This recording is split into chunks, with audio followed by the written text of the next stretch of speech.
रूस स्कूली बच्चों को लड़ाकू ड्रोन चलाना सिखाएगा। अब ऐसा क्यों किया है? जैसा कि हम जानते हैं कि किसी भी नए कोर्स को स्टार्ट करने से पहले पार्लियामेंट में या क्रेमलिन में उसे पारित कराना होता है।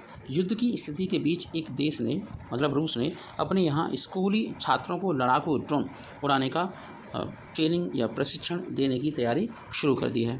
ये देश है रूस और यूक्रेन के युद्ध की वजह से रूस ने ये प्रयास करना शुरू किया और ये एक चर्चा का विषय बन गया है इंटरनेशनल मीडिया में।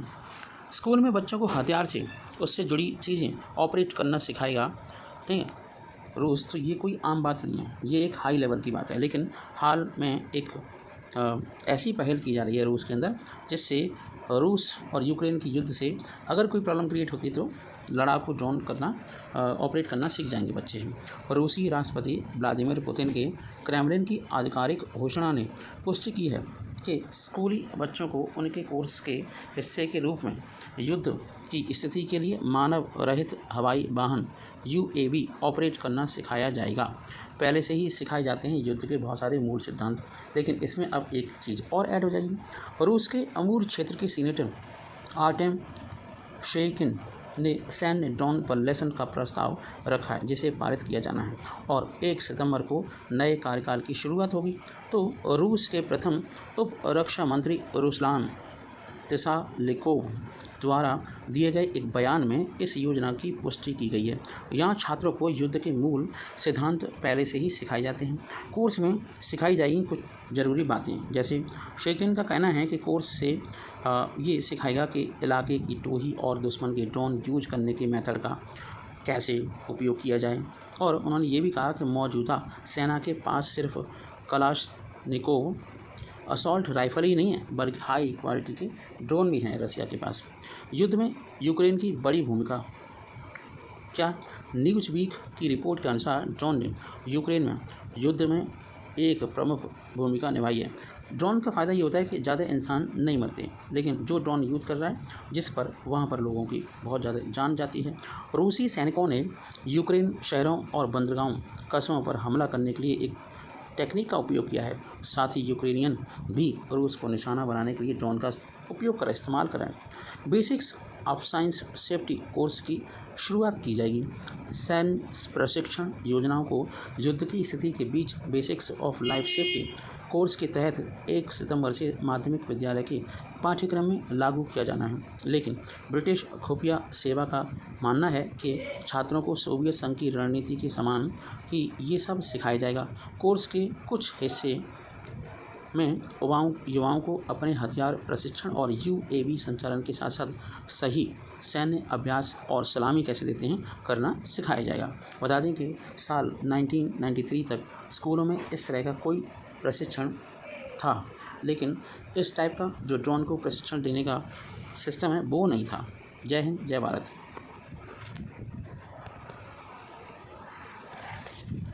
बेलारूस की एक ज़बरदस्त अपडेट मैं आपको समझाने जा रहा हूँ कि प्रिगोजिन की बगावत के बाद पहली बार मुलाकात की है बेलारूस के राष्ट्रपति ने किससे? व्लादिमीर पुतिन से। कहा वैगनर के लड़ाकों ने तो परेशान कर दिया है, बहुत तंग कर रखा है। अब हुआ क्या है देखते हैं। वैगनर आर्मी की बगावत के बाद पुतिन और बेलारूस के राष्ट्रपति अलेक्जेंडर लुकाशेंको ने रविवार को पहली मुलाकात की थी। इस दौरान दोनों नेताओं ने वैगनर चीफ प्रिगोजिन समेत कई मुद्दों पर चर्चा भी की। दोनों के मिलने का वीडियो रूस की सरकारी मीडिया एजेंसी ताश ने शेयर कर दिया है। वीडियो में पुतिन बेलारूस के राष्ट्रपति अलेक्जेंडर लुकाशेंको को यूक्रेन के ऊपर जो हमले हो रहे हैं उसके बारे में डिस्कशन कर रहे हैं। पुतिन कहते हैं कि हमने यूक्रेन के काउंटर ऑफेंसिव को पूरी तरीके से फेल कर दिया। लुकाशेंको ने मजाकिया लहजे में कहा कि सही मायने में देखें तो रूस के हमले का यूक्रेन काउंटर ही नहीं कर पाया। इस पर पुतिन ने कहा जवाबी हमला तो किया था पर रूस ने उसे नाकाम कर दिया। वैगनर लड़ाकों से परेशान है बेलारूस। अब राइटर की एक टेलीग्राफ चैनल के हवाले से बताया गया है कि इस मीटिंग के दौरान लुकाशेंको ने पुतिन को बताया कि बेलारूस वैगनर आर्मी के लड़ाकों से काफ़ी परेशान हो गया है। वो पश्चिम देशों की ओर जाना चाहते हैं, ज़बरदस्ती घुसना चाहते हैं। लुकाशेंको ने बताया कि प्राइवेट आर्मी के लड़ाके कहते हैं कि चलो वर्षा और रेज शो की तरफ घूम कर आते हैं। अब ऐसा होगा तो गड़बड़ नहीं हो जाएगी। दरअसल पोलैंड का बॉर्डर बेलारूस से लगता है, चिपकता है। फिलहाल वैगनर के लड़ाकों को वहीं रखा गया है। ये लड़ाके बेलारूस के सैनिकों को ट्रेनिंग दे रहे हैं। वहीं पुतिन ने बताया कि वो लुकाशेंको के साथ सिक्योरिटी को लेकर चर्चा करेंगे। इसके लिए उन्होंने अपने शेड्यूल में बदलाव भी कर लिए हैं।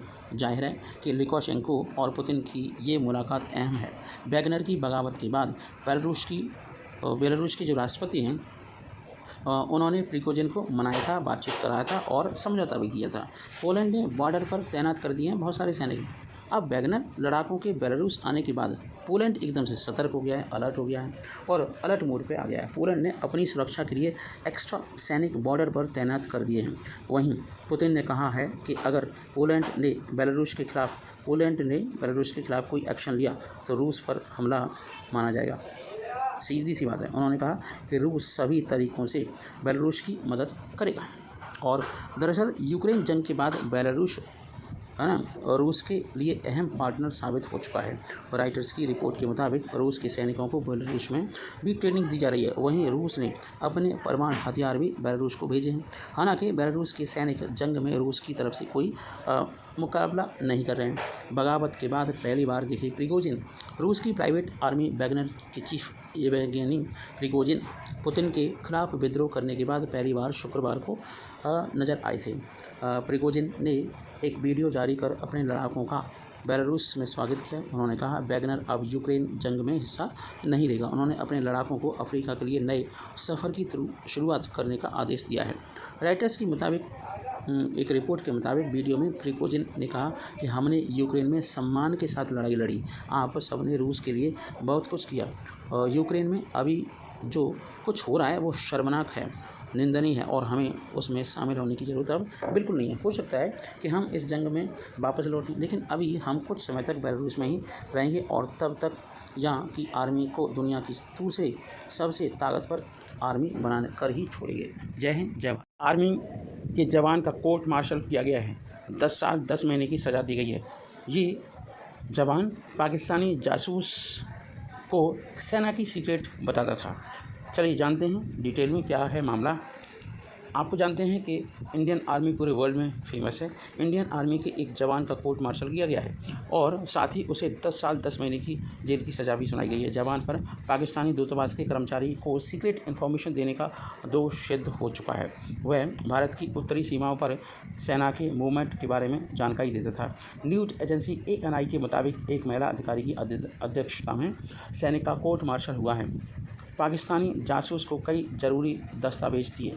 ANI ने बताया कि सैनिक ने नई Delhi Islamic Republic of Pakistan के उच्चायोग में काम करने वाले पाकिस्तानी नागरिक आबिद हुसैन उर्फ नाइक आबिद को ज़रूरी दस्तावेज उपलब्ध कराए थे। सैनिक जहां तैनात था वहां की जानकारी दी थी। इसके अलावा सभी गार्डों की ड्यूटी की लिस्ट पाकिस्तान जासूस को भेज दी। लॉकडाउन के दौरान चलने वाले वाहनों की सूची भी दी। आर्मी की जांच में पता चला कि सैनिक ने आबिद हुसैन को कोविड लॉकडाउन के दौरान चलने वाले वाहनों की भी जानकारी दे दी। हालांकि उसके पास छोटी मोटी जानकारी ही थी। इसी वजह से ज़्यादातर जानकारियां आप जानते हो सीक्रेट ही रखी जाती हैं और जवानों को नहीं बताई जाती हैं। और ये इसका मतलब ये नहीं है। चलिए अब बात करते हैं एक और बात कि राजस्थान की इंटेलिजेंस पुलिस ने बाड़मेर में 4 लोगों को पकड़ा है। ये सभी पाकिस्तानी खुफिया एजेंसी ISI के लिए जासूसी कर रही थी। 4 पाक जासूसों को अलग अलग जगहों से डिटेन किया गया है। इसमें एक जासूस ISI के बुलावे पर कई बार पाकिस्तान भी जा चुका है और भारत की गोपनीयता, सीक्रेट्स व सामाजिक सूचनाएं भी दे चुका है। आपको बताएं, चांद की तरफ तेज़ी से कदम बढ़ा रहा है चंद्रयान 3। और आपको बताएं कि रास्ते में कई चुनौतियां भी हैं और इन चैलेंजेस को पार करते हुए, उनसे लड़ते हुए इस मिशन पर हर अपडेट हम आपको देते रहेंगे। और जैसा कि हम जानते हैं कि ये बड़ी खुशी की बात है कि चंद्रयान 3 न्यूज़ पर हम अपडेट कर रहे हैं और चंद्रयान 3 धरती की तीसरी कक्षा से निकलकर चौथी कक्षा में प्रवेश कर चुका है। 25 जुलाई को यह 5वीं कक्षा और 31 जुलाई को 1 अगस्त की रात चांद की कक्षा में प्रवेश कर जाएगा। लेकिन इसके साथ ही काफ़ी सारे चैलेंजेस बढ़ते चले जा रहे हैं और आपको वो चैलेंजेस के बारे में थोड़ा सा बताते हैं। चंद्रयान 3 14 जुलाई को लॉन्च होने के बाद से चाँद के सफ़र पर निकल चुका है। इस मिशन को लॉन्च हुए 9 दिन हो गए हैं। ऐसे में देश ही नहीं, पूरी दुनिया की नज़रें सबको 23 अगस्त का इंतज़ार है, जब चंद्रयान 3 चाँद की सतह पर लैंड करेगा। अभी जो जानकारी इसरो ने दी है उसके हिसाब से चंद्रयान चौथे ऑर्बिट में प्रवेश कर चुका है और ये 25 जुलाई को 5वीं कक्षा में प्रवेश करेगा। पृथ्वी के चक्कर लगाने के बाद चंद्रयान 3 चाँद के चक्कर लगाएगा, जिसके बाद वह चाँद की सतह पर कदम रखेगा। इसके साथ ही इसरो के लिए चैलेंजेस काफ़ी बढ़ गए। चंद्रयान 3 के लिए चैलेंजेस कम नहीं हैं। चाँद के करीब पहुंचते ही इसरो के लिए चैलेंज और बढ़ जाएगा। सबसे पहली चुनौती यह है कि चंद्रयान 3 पृथ्वी के ऑर्बिट से सफलतापूर्वक आगे निकल जाएगा। दूसरी चुनौती ये है कि वह बिना परेशानी के पृथ्वी से चाँद तक दूरी तय हो जाए और किसी तरह की समस्या न हो। तीसरी चुनौती ये है कि चंद्रयान 3 पृथ्वी की कक्षा से निकलकर चाँद की कक्षा में पहुंच जाए। राहत की बात यह है कि अभी तक के सफ़र में चंद्रयान 3 को किसी भी तरह की कोई परेशानी नहीं हुई है। आपको बताएं अभी कहाँ पर है चंद्रयान 3। इसरो के अनुसार अभी चंद्रयान 3 धरती की चौथी कक्षा में प्रवेश कर चुका है और चक्कर लगा रहा है। पृथ्वी की कक्षा में चंद्रयान 3 अंडाकार मार्ग पर चक्कर लगा रहा है। इसरो के वैज्ञानिक धीरे धीरे इसकी गति और धरती से इसकी दूरी को बढ़ा रहे हैं। 25 जुलाई यानी मंगलवार को चंद्रयान 3 की दोपहर 2 से 5 कक्षा में प्रवेश कर जाएगा। 31 जुलाई 1 अगस्त को चाँद की तरफ बढ़ेगा चंद्रयान 3। इसके बाद चंद्रयान 3 को 31 जुलाई और 1 अगस्त की रात धरती की कक्षा से निकलकर चाँद की कक्षा में बढ़ जाएगा। बता दें कि चंद्रयान 3 को 14 जुलाई को 2:35 पर आंध्र प्रदेश के श्रीहरिकोटा के Satish Dhawan space station centre से लॉन्च किया गया था। यह लॉन्च के दूसरे दिन ही धरती की दूसरी कक्षा में पहुंच चुका था और ये भारत के लिए और इंडियंस के लिए काफ़ी गर्व की बात है, शान की बात है। जय हिंद, जय भारत। भारत ने इकोनॉमिक दृष्टि से देखते हुए भारत में बंद कर दिया है बाइड की इलेक्ट्रॉनिक कार का रास्ता और इस वजह से ग्लोबल टाइम्स ने काफ़ी सारा जहर उगला है इंडिया के खिलाफ और ये बिलबिला उठाए और उसने काफ़ी जमकर जहर उगला है। आगे बताते हैं हम आपको कि भारत के चीनी कंपनी बाइड के $1 अरब के निवेश प्रस्ताव को ठुकराने के बाद ग्लोबल टाइम्स बौखला गया है। उसने भारत पर चीन कंपनियों से भेदभाव का आरोप लगा डाला और चीनी क्या कर रहे हैं। ग्लोबल टाइम्स ने कहा है कि यह प्रस्ताव भारत के कारोबारी माहौल को लिटमस टेस्ट की तरह था। ग्लोबल टाइम्स पहले भी भारत के खिलाफ बयानबाजी करता रहा है और इसमें कोई नई बात नहीं है। चीनी मीडिया ग्लोबल टाइम्स ने फिर भारत के खिलाफ जहर उगला है क्योंकि भारत ने चीनी कंपनी बाइड के भारत में निवेश प्रस्ताव को ठुकरा दिया है। ये एक दूरदृष्टि का है। एक्चुअल में क्या है कि भारत जो भी इलेक्ट्रॉनिक्स कारें हैं वो अमेरिकन इलेक्ट्रॉनिक्स कारों को प्रायोरिटी देगा और भारत ने चीन की दिग्गज इलेक्ट्रॉनिक कार BYD के $1 अरब के निवेश को ठुकरा दिया। हुआ क्या है, भारत के इस एक्शन पर चीन का सरकारी मीडिया ग्लोबल टाइम्स बौखलाया हुआ है, जिसने भारत के खिलाफ काफ़ी जहर उगलते हुए इसे भारत में कारोबारी माहौल का लिटमस टेस्ट करार दे दिया। और ग्लोबल टाइम्स ने लिखा है कि भारतीय अधिकारियों ने अभी तक इसकी पुष्टि नहीं की है कि क्या वे देश में कारखाना स्थापित करने के चीनी वाहन निर्माता कंपनी बाइड के प्रस्ताव को अस्वीकार कर देंगे। उसने आगे भी ये कहा है कि आशा है कि भारत चीनी निवेश के खिलाफ राजनीतिक रूप से पक्षपात नहीं करेगा। आर्थिक सुरक्षा की आड़ में चीनी कंपनियों के लिए बाधाएं पैदा करने से परहेज करेगा। $1 अरब का है ये निवेश। हमारे सहयोगी प्रकाशन टाइम्स ऑफ इंडिया का जिक्र करते हुए ग्लोबल टाइम्स लिखा है कि भारत सरकार ने हैदराबाद स्थित मेगा इंजीनियरिंग एंड इंफ्रास्ट्रक्चर के साथ साझेदारी में भारत में $1 बिलियन की फैक्ट्री स्थापित करने के बाइड के प्रस्ताव को खारिज कर दिया। रिपोर्ट में एक भारतीय अधिकारी के हवाले से बताया गया कि इस कंपनी को लेकर हुए विचार विमर्श डिस्कशन के दौरान भारत में चीनी निवेश के संबंध में सुरक्षा चिंताओं को उजागर किया।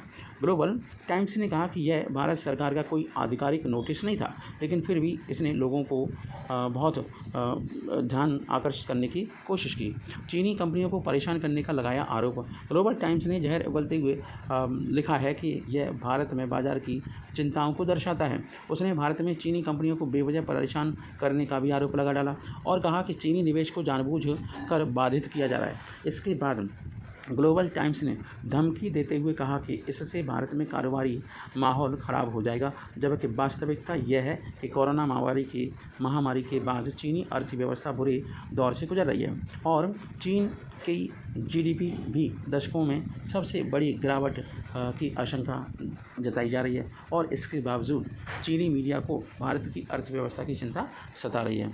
ये है कहानी बड़ी बड़ी बातों की। जय हिंद, जय भारत।